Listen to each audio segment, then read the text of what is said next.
Assalamualaikum warahmatullahi wabarakatuh. Selamat pagi semua. Bagaimana kabarnya hari ini? Sehat?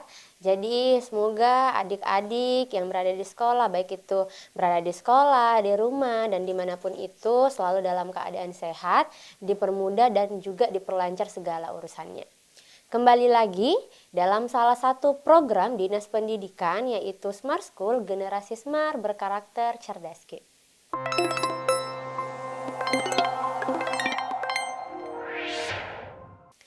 Bertemu lagi bersama saya, Kak Suci. Jadi hari ini seperti pada pertemuan sebelumnya, kita akan belajar dan menyimak bentuk soal-soal UTBK yang biasanya selalu muncul dalam UTBK pada tahun-tahun sebelumnya dan kemungkinan besar akan muncul pada UTBK mendatang. Jadi tanpa perlu berlama-lama lagi, mari sama-sama kita melihat bentuk soal nomor 1. Oke, di dalam soal nomor 1 disediakan sebuah teks. Sebelum membaca teksnya, kita lihat dulu apa petunjuk dari soal nomor 1. Kalimat yang tidak logis dalam bacaan tersebut adalah, jadi yang ditanyakan berkaitan dengan kalimat tidak logis. Mungkin adik-adik sudah pernah melihat soal seperti ini. Jadi kalau yang ditanyakan tentang ketidaklogisan sebuah kalimat, ada trik menjawabnya. Ada beberapa faktor yang menyebabkan ketidaklogisan sebuah kalimat. Yang pertama, kalimat tersebut tidak memiliki subjek predikat. Kemudian kalimat tersebut salah dari segi ejaan. Apakah ejaan yang dimaksud itu yang salah dari segi tanda baca, huruf kapital, dan yang lain. Jadi kakak ulang, ketidaklogisan sebuah kalimat itu disebabkan oleh tidak ada subjek predikat atau ada salah dari segi ejaan. Nah, kita mau cek yang mana? Berarti kita cek kalimat 4, 5, 6, 9, dan 10. Apakah memiliki subjek dan predikat dan apakah ejaannya sudah tepat? Oke, kita lihat kalimat keempat. Oke, kalimat 4. Jadi kalimat 4, makna sila-sila Pancasila dikemas dengan balutan animasi penuh warna menarik. Jadi dalam kalimat 4 ini kita mau mencari apakah dalam kalimat 4 mempunyai subjek dan predikat. Oke, predikatnya yang mana? Predikatnya dikemas. Kemudian subjeknya yaitu makna sila-sila Pancasila. Otomatis kalimat 4 sudah logis. Setelah kalimat 4 yang ditanyakan kalimat kelima. Kalimat kelima, selain itu, ia juga tengah mengembangkan laman pembelajaran berbasis internet yang dapat diakses secara gratis oleh siswa dan guru. Nah, kita mau melihat kalimat kelima. Apakah kalimat kelima mempunyai subjek dan predikat? Kita cari predikatnya yang mana? Predikatnya itu mengembangkan. Oke, jadi inti predikatnya itu mengembangkan. Siapa yang mengembangkan laman pembelajaran? Yaitu ia. Berarti ini sebagai subjek. Kalimat 5 ada subjek dan predikatnya. Kita lihat di kalimat 5 ada tanda baca koma. Tanda baca koma di sini fungsinya apa? Berfungsi sebagai apa? Kan tanda koma itu banyak sekali aturan penulisannya. Yang pertama, salah satunya bisa digunakan dalam perincian, bisa pemisah anak kalimat induk kalimat. Jadi, selain itu komanya berfungsi sebagai, selain itu adalah konjungsi antar kalimat. Jadi, setelah konjungsi antar kalimat harus menggunakan tanda koma. Kalimat kelima juga sudah logis. Sekarang kita cek setelah kalimat kelima, kalimat 6. Dengan laman ini dapat digunakan oleh guru sebagai media pembelajaran. Bagaimana dengan kalimat 6? Yang mana predikatnya? Apakah kita bisa menemukan predikatnya? Oh, mungkin dari adik-adik ada yang sudah tahu cara menentukan subjek dan predikat. Kalau predikat itu umumnya predikat yang paling sering muncul dalam UTBK adalah predikat berimbuhan. Jadi predikat berimbuhannya, kakak tulis di sini. Predikat berimbuhan, adik-adik cari kata yang berimbuhan ber, di, dan ter. Kemudian subjek ini bisa menggunakan pertanyaan siapa atau apa. Kalau siapa berarti subjeknya berupa orang, apa berarti subjeknya benda. Subjek itu tidak boleh didahului oleh konjungsi atau preposisi. Karena ketika ada konjungsi atau preposisi masuk dalam keterangan. Keterangan itu ketika ada konjungsi atau preposisi. Kita kembali ke kalimat 6. Kalimat 6. Kalimat 6 yang mana? Kita cari kata berimbuhan, ada kata digunakan. Dapat digunakan. Ini berimbuhan di. Oke. Apakah kata digunakan bisa sebagai predikat? Kalau ini sebagai predikat, subjeknya yang mana?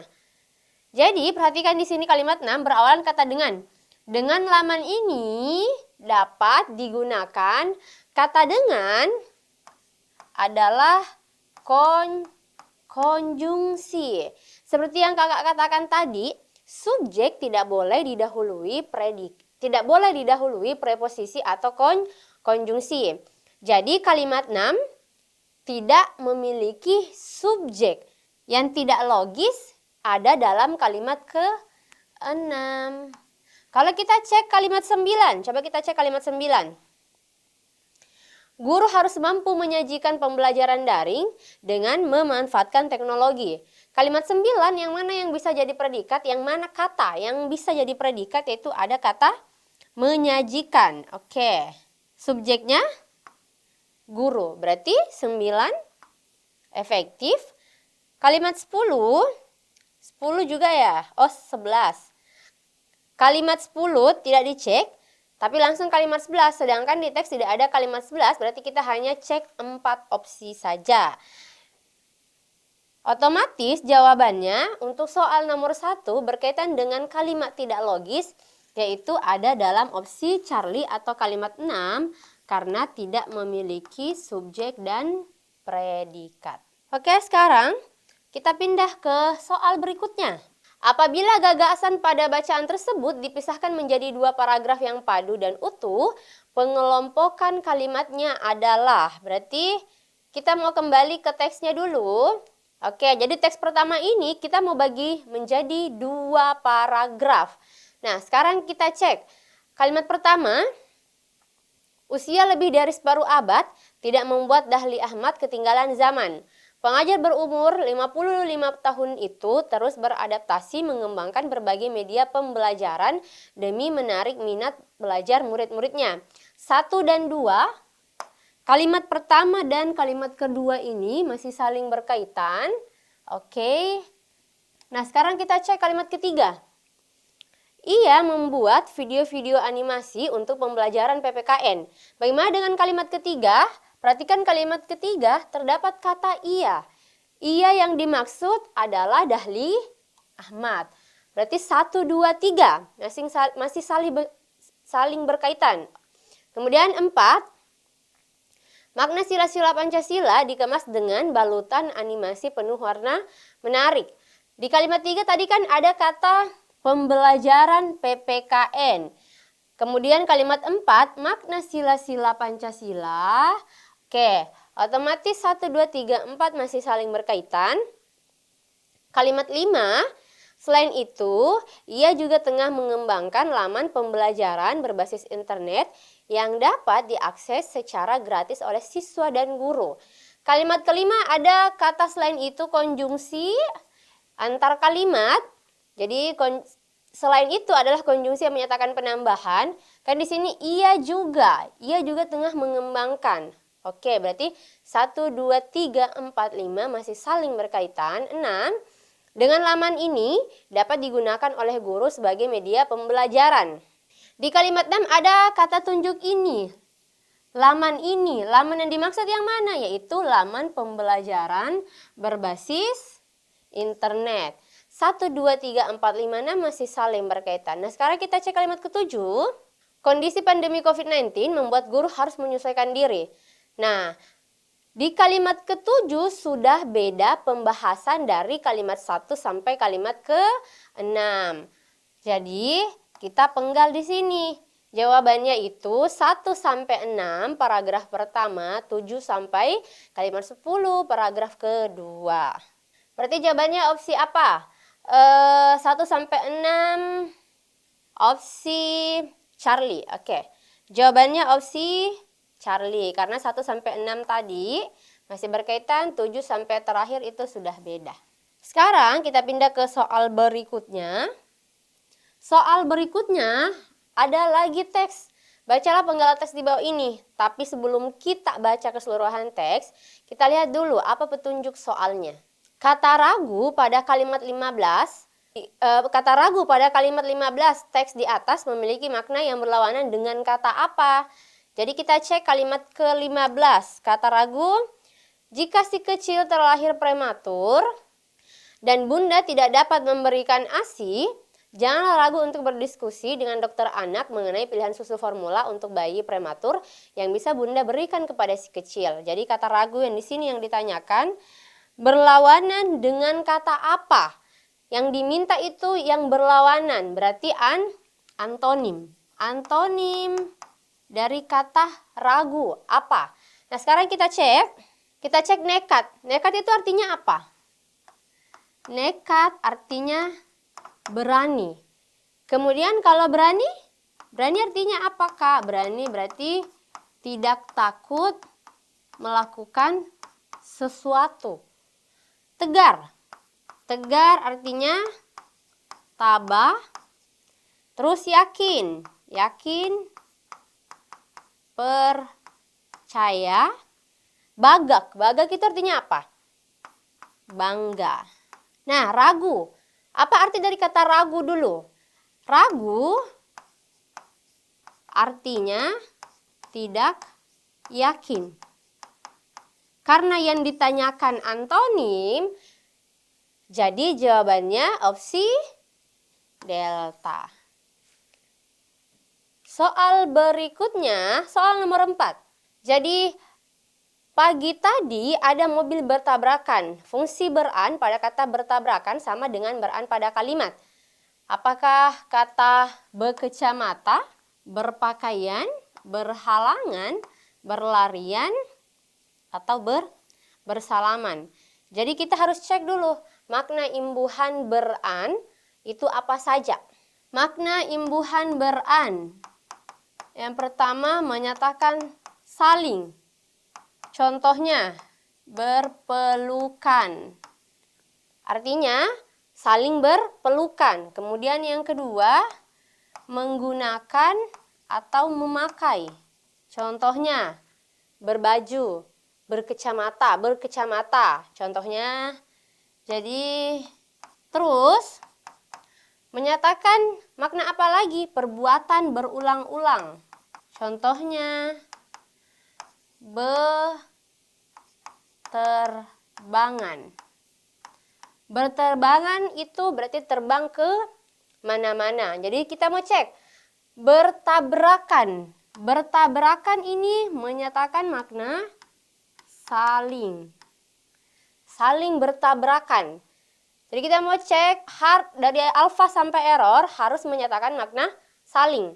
Opsi alfa berkacamata berarti menggunakan atau memakai.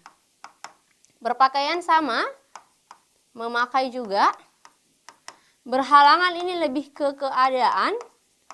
keadaan terhalang. Berlarian berarti perbuatan berulang-ulang, lari ke sana kemari. Oke.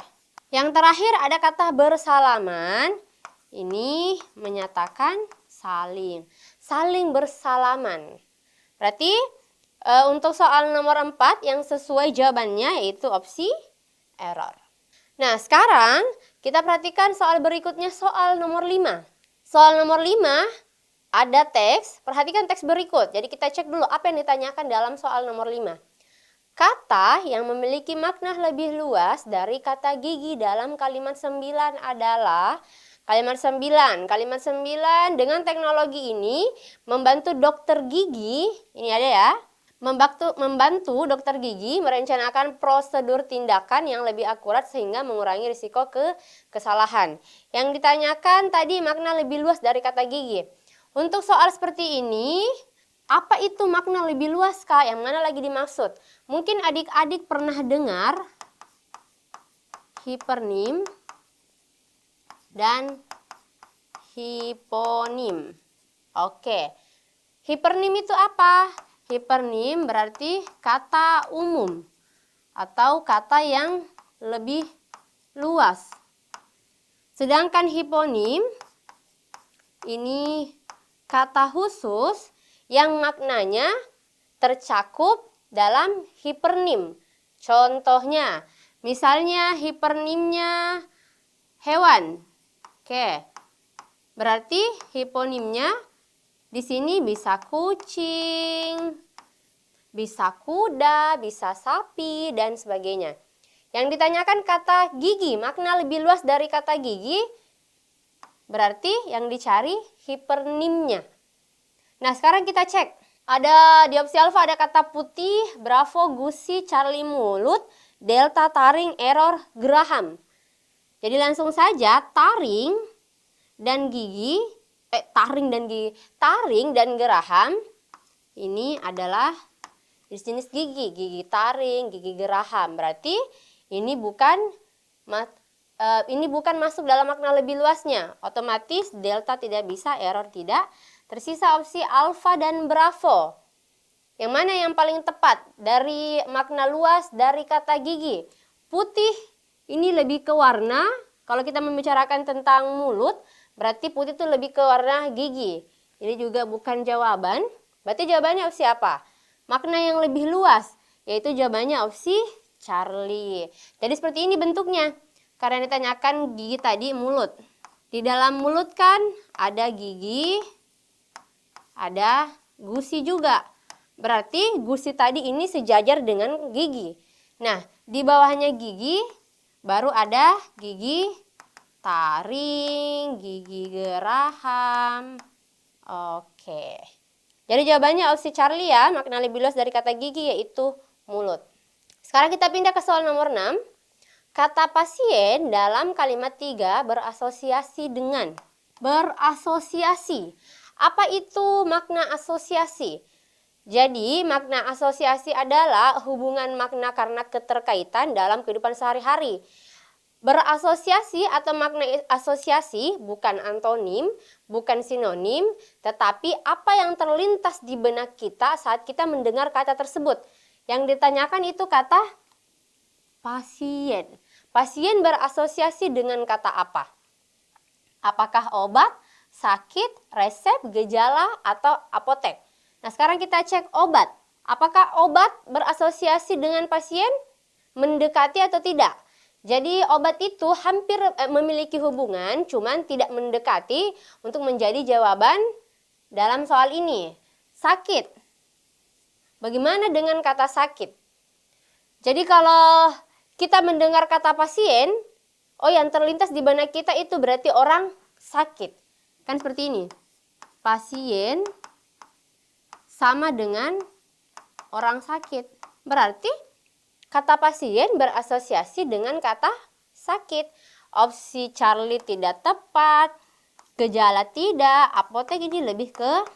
Oke, jadi untuk soal nomor 6, jawabannya opsi bravo. Kita pindah ke soal nomor 7. Wah, soal nomor 7 ini termasuk soal yang muncul dalam beberapa tahun terakhir ini. Jadi bentuk soalnya seperti ini. Hubungan kata gigi dan kata akar sama dengan hubungan kata komputer dan kata. Bagaimana cara menyelesaikan soal seperti ini? Adik-adik harus cari apa hubungan kata gigi dan akar dulu. Oke, apa hubungan kata gigi dan akar? Gigi, komputer. Biasanya mungkin adik-adik pernah melihat bentuk soal seperti ini. Gigi titik 2 akar sama dengan komputer titik 2 titik. Berarti ini sama ya bentuk soalnya. Kita mau cari hubungan kata gigi dan akar dulu. Apa hubungan kata gigi dan akar? Akar bagian dari. Artinya apa, Kak? Jadi akar adalah bagian dari gigi. Seperti ini ya, Kakak jabarkan. Akar bagian dari. Nah, jadi kita mau cari apa yang menjadi bagian dari komputer? Apakah opsi alfa, opsi bravo, Charlie, delta, atau error? Kita cek dari opsi bawah, error listrik. Listrik ini lebih ke sumber energi. Kemudian internet lebih ke jaringan global. Terus aplikasi itu lebih ke programnya. Terus monitor alat. Oke, bagaimana dengan jaringan? Jaringan adalah bagian dari komputer. Berarti sama kan dengan yang ini? Otomatis untuk soal nomor 7 ini jawabannya yaitu opsi alfa. Kita pindah ke soal nomor 8. Soal nomor 8. Agak sulit mengaitkan kebiasaan minum kopi dengan risiko terkena penyakit jantung koroner.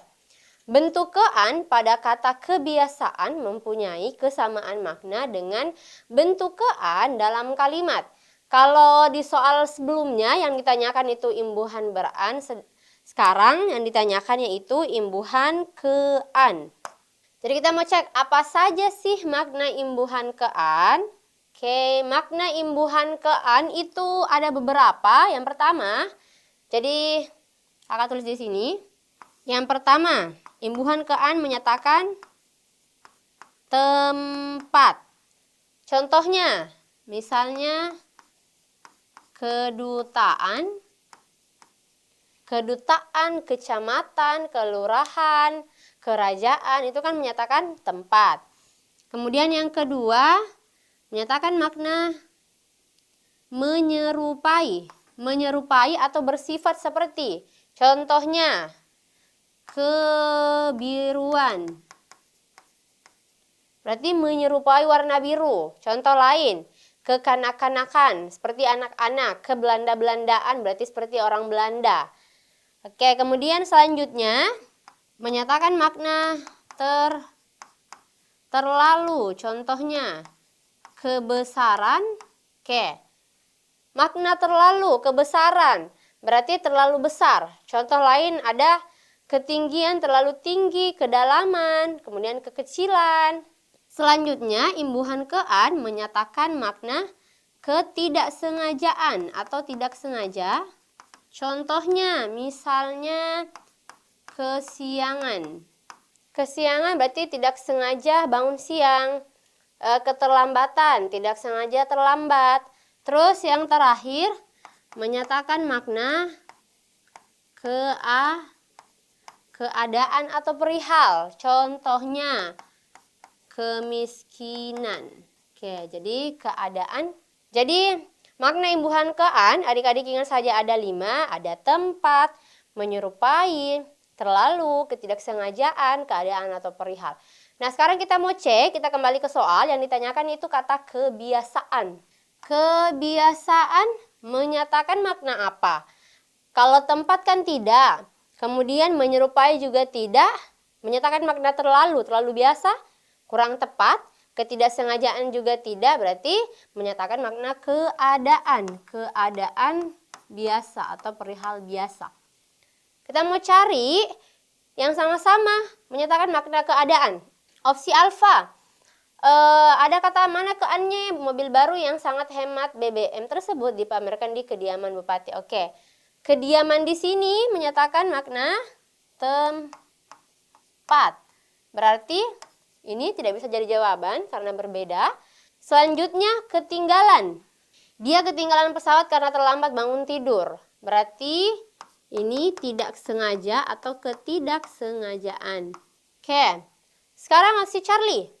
Wajahnya menjadi kemerahan, mendapat pujian yang tidak disangka-sangka. Kemerahan di sini, kemerahan berarti menyerupai. Menyerupai warna merah. Opsi delta, orang kaya itu sudah biasa hidup dalam kesederhanaan. Kesederhanaan menyatakan makna apa, adik-adik? Apakah tempat, menyerupai, terlalu, ketidaksengajaan, atau keadaan? Itu keadaan. Oke. Yang terakhir opsi error, pada kedalaman 3000 meter di bawah permukaan laut sedikit hewan yang dapat hidup.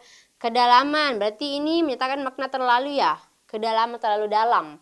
Oke, berarti opsi error kan tidak bisa jadi jawaban. Opsi Charlie juga tidak bisa karena berbeda, Bravo juga tidak, Alpha juga tidak. Berarti yang sama-sama menyatakan makna keadaan yaitu opsi Delta. Nah, sekarang kita perhatikan soal nomor 9. Apa sih yang ditanyakan dalam soal nomor 9?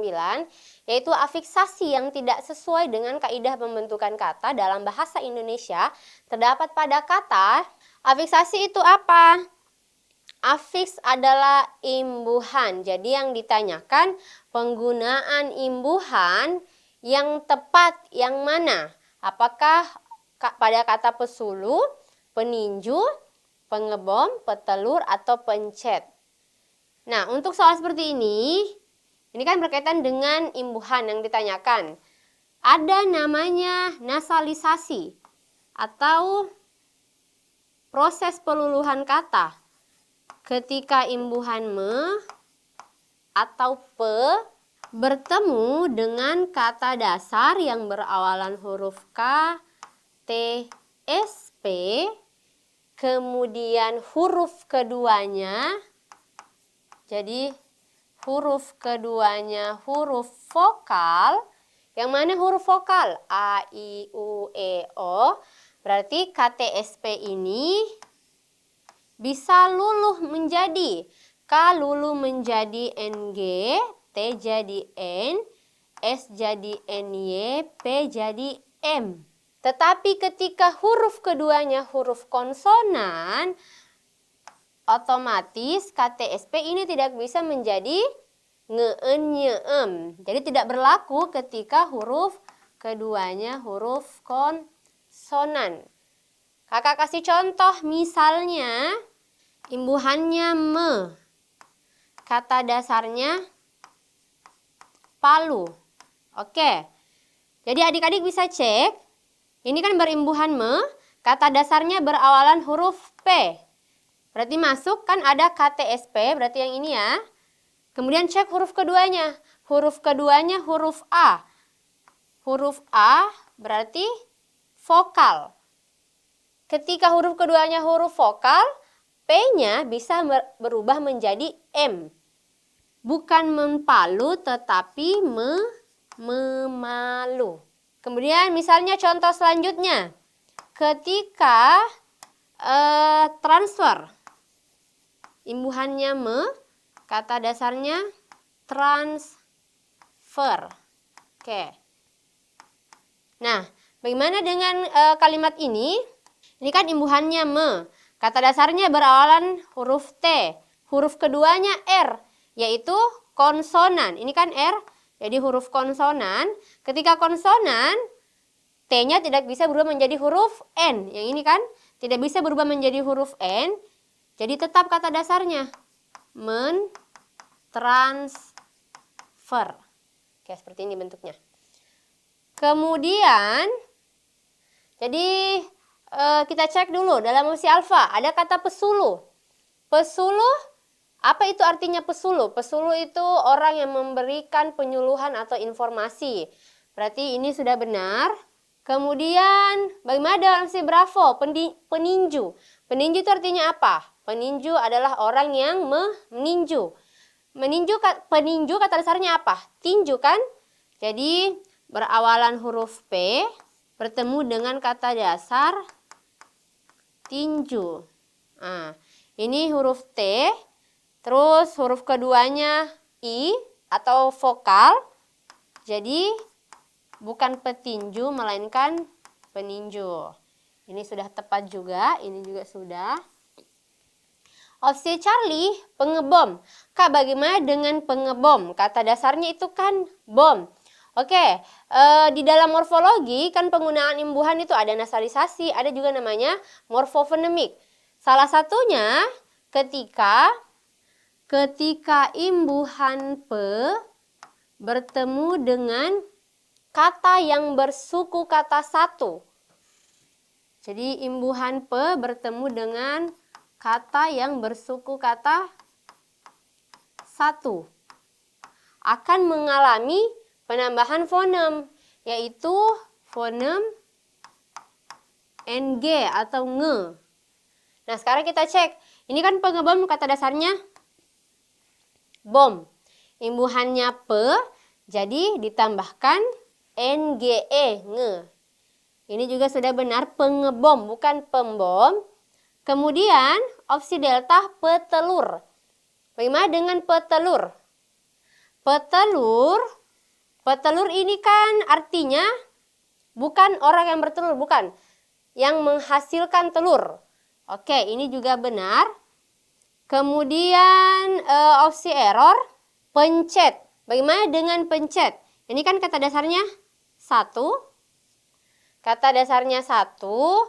Jadi ketika imbuhan pe bertemu dengan kata dasar satu, yang benar itu pengecet atau orang yang mengecet.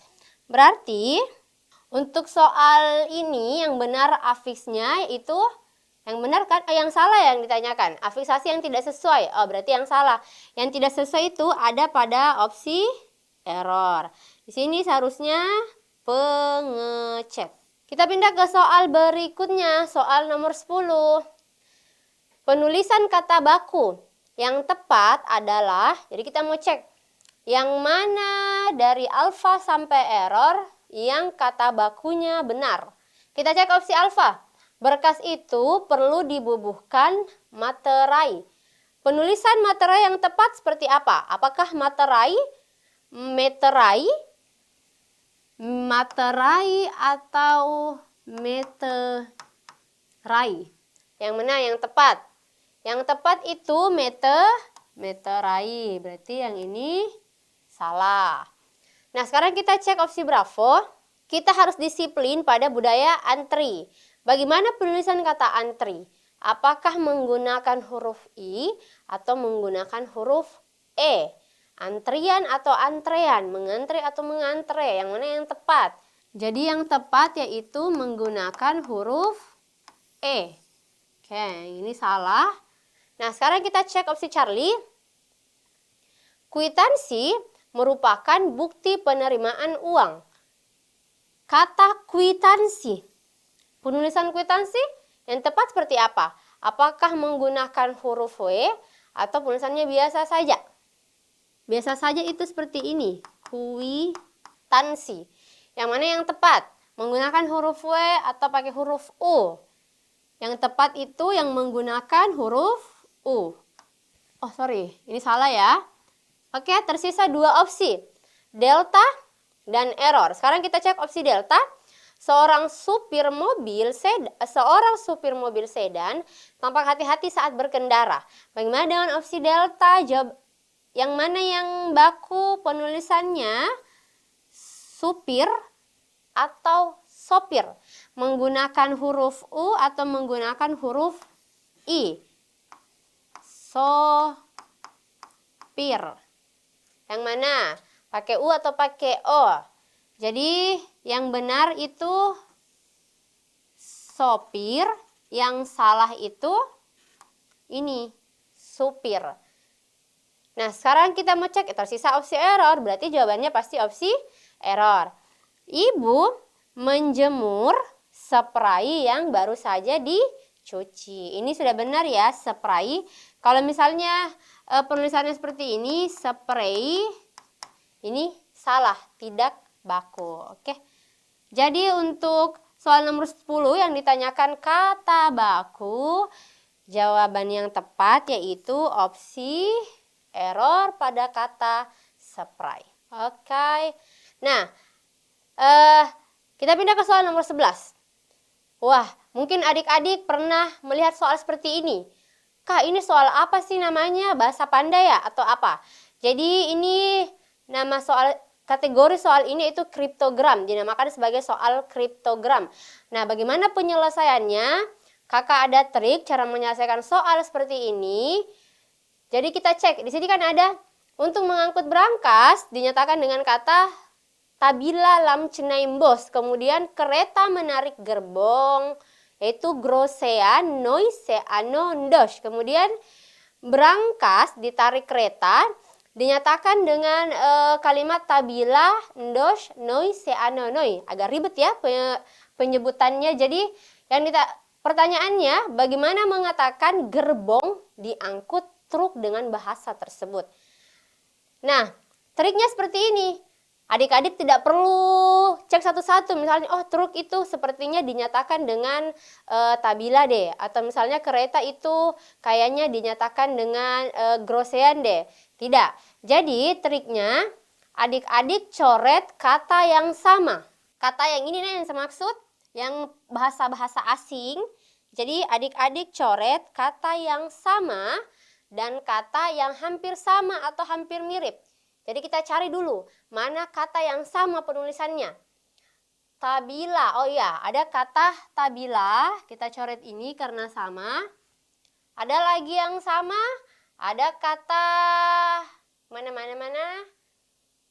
Noi, se anoi, oh ini ya, ada kata endos juga sama. Ini juga sama, noi se anoi. Jadi tersisa groseannya. Grosean. Jadi sebentar, di opsi yang benar harus ada kata grosean. Kita eliminasi opsi saja. Kita cek opsi error, salah karena tidak ada kata grosean. Charlie juga salah. Tersisa opsi alfa dan opsi bravo. Nah, yang mana yang tepat? Alfa atau bravo? Tadi kan kita sudah coret kata ini ya. Endos ya. Kita coret. Jadi tersisa opsi alfa. Jadi jawaban yang benar itu opsi alfa. Ini jawabannya. Jadi soal seperti nomor 11 ini selalu muncul dalam subtes pengetahuan dan pemahaman umum atau PPU dan selalu di soal terakhir atau di soal nomor 20. Penyelesaiannya mudah kan? Jadi kakak ulang, adik-adik tinggal coret kata yang sama penulisannya. Kemudian kedua, coret kata yang hampir mirip penulisannya. Oke. Jadi soal nomor 1 sampai soal nomor 11 itu semua termasuk bentuk soal PPU atau pengetahuan dan pemahaman umum. Dan tidak terasa kita sudah menghabiskan waktu 45 menit untuk menyelesaikan soal-soal PPU tersebut. Jadi baik adik-adik, kita cukupkan pertemuan hari ini. Semoga apa yang kita pelajari bermanfaat untuk adik-adik ke depannya. Jika ada salah kata mohon dimaafkan. Wabillahi taufiq wal hidayah. Wassalamualaikum warahmatullahi wabarakatuh.